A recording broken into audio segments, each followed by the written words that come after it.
मेरा सगर में याद बड़ा उड़ता रब्बा मेरा सगर में याद बड़ा उड़ता रो रो के खालिक नू रो रो के खालिक नू खाली गो दुर्बाब बखावे रब्बा मेरा सगर में याद बड़ा ओनू नींद च लभदियां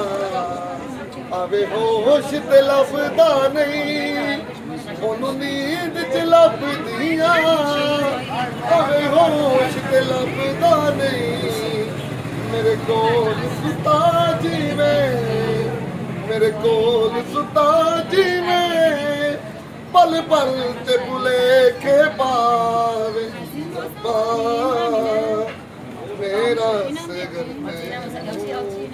याद बंद करके मुठियां ओ कहंदा रहा लड़सा बंद करके मुठियां ओ कहंदा रहा लड़सा मेरे मकतल विच हुरमल मेरे मकतल विच हुरमल एक बार जे सामने आवे रब्बा मेरा कातल अली असगर दा मेरे सामने आ हसदा कातल अली असगर दा मेरे सामने आ हसदा कयामत हुरमल नू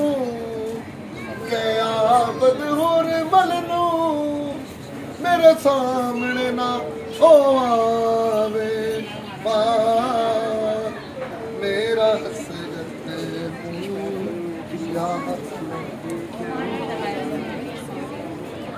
मेरे बख्तां दे मोती रुल शाम ते करबल गए मेरे बख्तां दे मोती रुल शाम ते करबल गए इंज बदना ते आदल इंज बदना ते आदल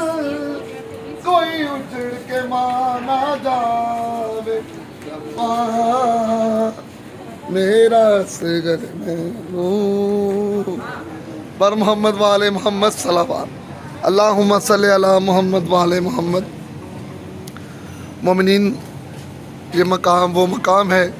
जिस मकाम पर शहजादा अली असगर को 3 नोक वाला तीर लगा। अल्लाह लानत करे पुरमला पर जिसने ये जुल्म सितम किया। अल्लाहुम्मा सल्ली अला मोहम्मद वाले मोहम्मद वज्जल फरजा वाले मोहम्मद।